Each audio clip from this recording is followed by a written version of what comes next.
ایک دفعہ ایک شخص اپنی زندگی سے بہت تنگ تھا. وہ ہر وقت اپنے آپ کو کوستا رہتا تھا کہ کیا زندگی ملی ہے مجھے, کیا لائف ہے, ہر پریشانی میرے ساتھ ہی ہے, ہر دکھ مجھے ہی آ کے گھیرتا ہے, ہر مسئلہ میرے ساتھ ہی بنا ہوا ہے. ایک دن اسی طرح اپنے آپ کو بیٹھا ہوا کوس رہا تھا کہ کیا نصیب ہے میرا, کیا مقدر ہے میرا, کیا زندگی ہے میری. تو اسی وقت اس کے سامنے ایک درخت کے اوپر ایک باز اپنے شکار کو پنجوں میں دبائے ہوئے آ کے بیٹھتا ہے اور وہیں پر بیٹھ کے اپنے شکار کو کھانے لگ جاتا ہے.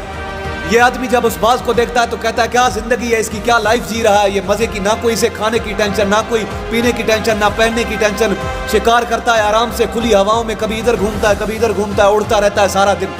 اصل زندگی تو یہی ہے, اصل زندگی تو اس کی ہے, اصل لائف تو اسی کی ہے.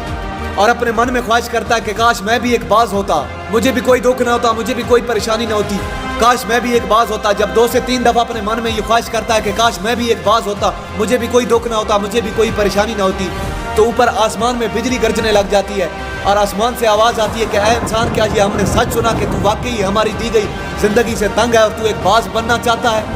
تو یہ آدمی حیران ہو جاتا ہے اور اوپر دیکھتا ہے اور کہتا ہے ہاں میں واقعی اپنی زندگی سے بہت تنگ ہوں, ہر دکھ مجھے ہی ہے, ہر پریشانی میرے ساتھ ہی ہے, ہر مسئلہ میرے ساتھ ہی ہے. تو اوپر سے پھر آواز آتی ہے کہ اے انسان سوچ لے, ہم نے تجھے بڑی پیاری زندگی دی ہے, اگر پھر بھی تو چاہتا ہے کہ ہم تجھے باز بنا دیں تو ہم تجھے باز بنا دیں گے, لیکن اگر ہم نے ایک دفعہ تجھے انسان سے باز بنا دیا تو پھر ہم تجھے باز سے انسان دوبارہ نہیں بنائیں گے.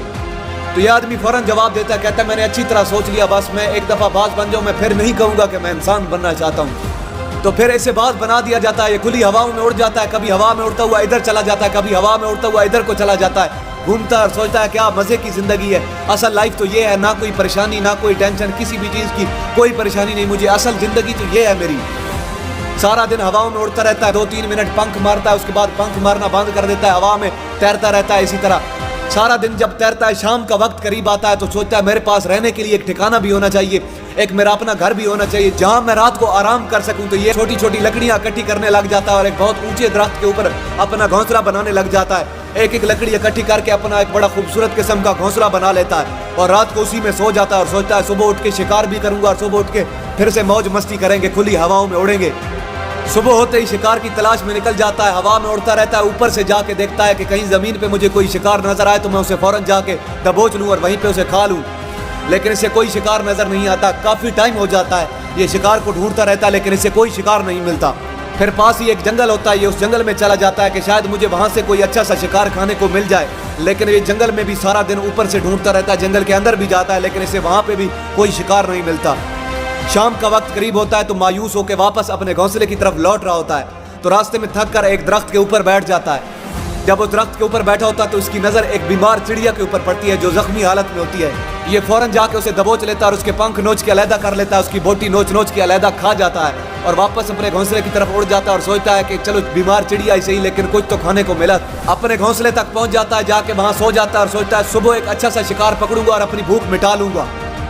صبح کا سویرا ہوتا ہے, جیسے ہی یہ نکل پڑتا ہے شکار کی تلاش میں, اڑتا رہتا ہے ہوا میں, لیکن اسے آج پھر کوئی شکار نہیں ملتا. کافی وقت ہو جاتا ہے, یہ اڑتا رہتا ہے, اوپر سے جا کے دیکھتا ہے کہ شاید کوئی مجھے زمین پر شکار نظر آئے تو میں اسے جا کے دبوچ لوں, لیکن اسے کوئی شکار نہیں نظر آتا.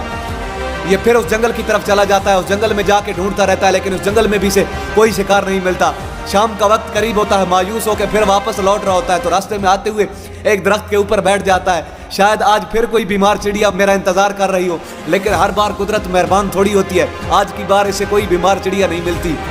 یہ واپس اپنے گھونسلے کی طرف چل پڑتا ہے, اڑتا ہوا اپنے گھونسلے میں پہنچ جاتا ہے اور آج بھوکا پیاسا سو جاتا ہے اور سوچتا ہے صبح ایک اچھا سا شکار پکڑوں گا اور آج کی بھوک بھی مٹا لوں گا.